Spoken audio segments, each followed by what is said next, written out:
Breaking news आ रही है उत्तराखंड के उत्तरकाशी में चल रहे मेगा रेस्क्यू ऑपरेशन से जुड़ी। सुरंग में 16 दिन से फंसे मजदूरों को सुरक्षित बाहर निकालने के लिए वर्टिकल ड्रिलिंग यानी पहाड़ के ऊपर से खुदाई शुरू कर दी गई है। इस ऑपरेशन से जुड़े अधिकारियों के मुताबिक सुरंग के ऊपर से 35 मीटर से ज्यादा की ड्रिलिंग हो चुकी है। मजदूरों तक पहुंचने के लिए रेस्क्यू टीम को टनल के ऊपर से करीब 86 मीटर तक ड्रिल करना है और इसी वजह से यह माना जा रहा है कि मजदूरों को निकालने में, इस तरीके से निकालने में 3 से 4 दिन का वक्त अभी और लग सकता है। सिलक्यारा की तरफ से भी ड्रिलिंग का काम शुरू हो गया है, लेकिन अब ड्रिलिंग के लिए अमेरिकी ऑगर मशीन का इस्तेमाल नहीं किया जा रहा है। सिलक्यारा की तरफ से 12 मीटर की खुदाई बची है जिसे हाथों से किया जा रहा है। इसके लिए वहां रैट माइनर्स को बुलाया गया है। रैट माइनर्स वो मजदूर होते हैं जिन्हें संकरी जगहों पर जाकर ड्रिल करने के लिए जाना जाता है। प्रियंका कांडपाल वहां मौजूद हैं। प्रियंका हमारे साथ जुड़ रही है। प्रियंका, तो अभी रैट उधर सिलक्यारा की तरफ से भी चल रहा है काम और वर्टिकल यानी ऊपर से बोर करके मजदूरों तक पहुंचने का काम भी चल रहा है। जी बिल्कुल, अभी सिलक्यारा टनल की अगर बात करें तो मैनुअल ड्रिलिंग जो है, जिसको रैट माइनिंग भी हम बोल रहे हैं, वो भी तकरीबन 1 मीटर की हो चुकी है।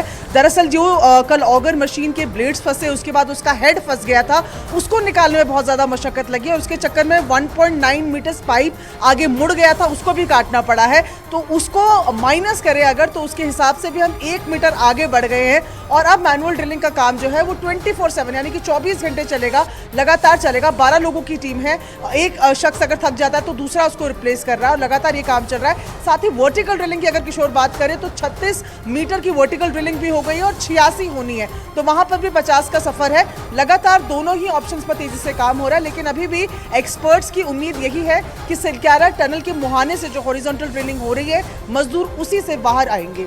किशोर, शुक्रिया प्रियंका आपका। मतलब अब रैट माइनर्स सिलक्यारा की तरफ से ड्रिलिंग को हाथों से अंजाम दे रहे हैं, क्योंकि 24 नवंबर को शाम के वक्त अमेरिकी ऑगर मशीन के सामने लोहे का पाइप आने की वजह से ड्रिलिंग का काम रुक गया था, जिसके बाद रेस्क्यू टीम ने प्लान बी के तहत वर्टिकल ड्रिलिंग यानी ऊपर की तरफ से सुरंग में छेद करने का काम शुरू किया, ताकि किसी भी सूरत में मजदूरों तक पाइप की सुरंग पहुंचाई जा सके। क्योंकि खबर है कि 16 दिन से टनल में फंसे 41 मजदूरों की हालत लगातार खराब होती जा रही है। हर गुजरते दिन के साथ उनमें डर और तनाव बढ़ता जा रहा है, क्योंकि इतने दिन बाद भी रेस्क्यू टीम उन तक नहीं पहुंच सकी। हालांकि सिलक्यारा की ओर से तेजी से ड्रिलिंग और पाइप से सुरंग बनाने का काम किया जा रहा था, लेकिन शुक्रवार यानी 24 नवंबर को मलबे में सरिया आने की वजह से खुदाई का काम बंद हो गया, जिसके बाद रेस्क्यू टीम ने फौरन प्लान बी पर काम करना शुरू किया। इस प्लान के तहत वर्टिकल ड्रिलिंग यानी ऊपर से पहाड़ का सीना चीर कर मजदूरों तक पहुंचने के लिए सुरंग में छेद करने का काम शुरू किया गया। रेस्क्यू अधिकारियों के मुताबिक मजदूरों तक पहुंचने के लिए करीब 86 मीटर की खुदाई की जानी है और खबर है कि 35 मीटर से ज्यादा की खुदाई का काम पूरा हो चुका है। इस प्लान के मुताबिक मजदूरों तक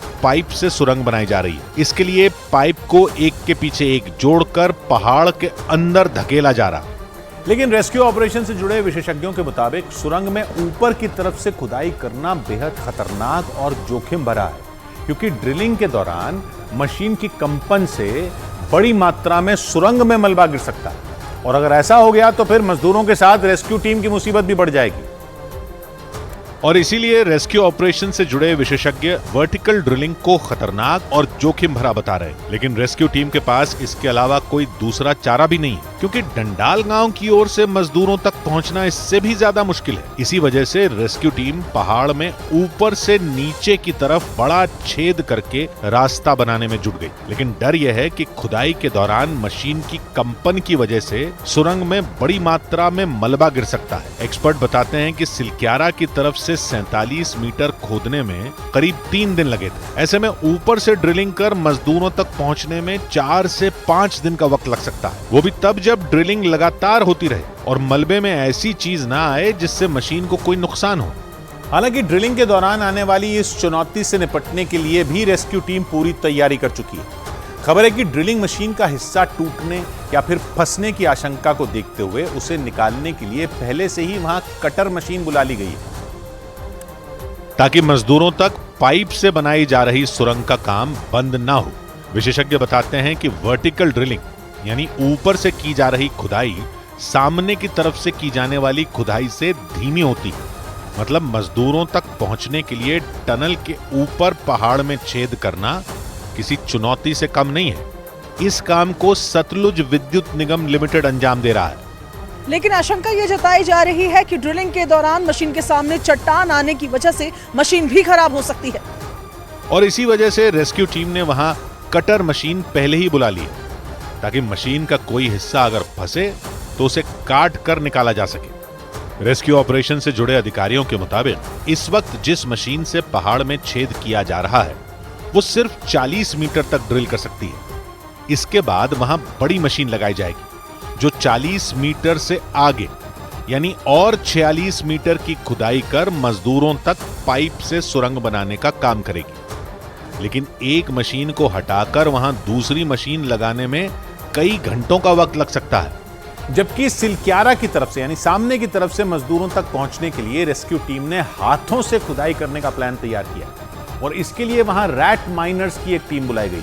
ये वो मजदूर हैं जो पाइप के जरिए अंदर जाकर हाथों से मलबे की खुदाई का काम करेंगे ताकि जल्द से जल्द मजदूरों तक पाइप की सुरंग बनाई जा सके। सिलक्यारा की तरफ से टनल में करीब 12 मीटर की खुदाई का काम बाकी है और इस दूरी तक ड्रिल करने के लिए रेस्क्यू टीम ने हाथों से खुदाई करने का प्लान तैयार किया। इस काम को अंजाम देने के लिए रैट माइनर्स की एक टीम वहां बुलाई गई।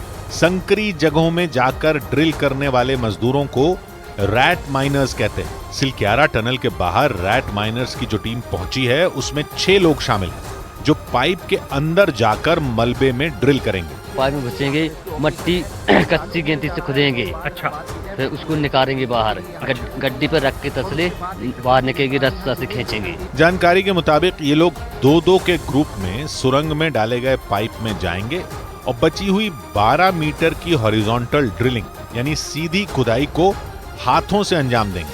बताया जा रहा है कि 12 मीटर की खुदाई के लिए इन मजदूरों को 20 से 22 घंटे का वक्त लग सकता है। लेकिन रेस्क्यू ऑपरेशन से जुड़े विशेषज्ञों के मुताबिक पाइप के अंदर जाकर हाथों से ड्रिलिंग का काम इतना भी आसान नहीं है क्योंकि इस बात का अंदाजा नहीं लग पा रहा है कि रास्ते में जो सरिये और लोहे के पाइप हैं वो कितने मजबूत हैं। और अगर लोहा कम मोटा हुआ तो हाथों से ड्रिलिंग के काम में वक्त लगेगा, लेकिन अगर सरिया या फिर लोहे के पाइप मोटे और मलबे के अंदर गहराई में हुए तो उन्हें हटाने में कई दिनों का वक्त लग सकता है। खबर यह भी है कि सिलक्यारा की तरफ से जहां तक खुदाई हुई है उसके आगे सरिये का जाल है जिसे हटाने में रैट माइनर्स यानी सुरंग के अंदर हाथों से खुदाई करने वाले मजदूरों को नाको चने चबाने पड़ सकते हैं। और इसी वजह से इस ऑपरेशन से जुड़े अधिकारियों के मुताबिक मजदूर कब तक सुरंग से बाहर निकलेंगे इस पर अटकने लगाना ठीक नहीं है क्योंकि ये रेस्क्यू ऑपरेशन युद्ध लड़ने जैसा है। ड्रिलिंग के दौरान कब और कहां से मुसीबत आ जाए इसका अंदाजा पहले से नहीं लगाया जा सकता। हालांकि सिलक्यारा की ओर से हाथों से करीब 12 मीटर की खुदाई का काम शुरू हो चुका है। इसके अलावा टनल के ऊपर से भी पहाड़ में ड्रिल करके मजदूरों को निकालने के लिए पाइप से सुरंग बनाई जा रही है।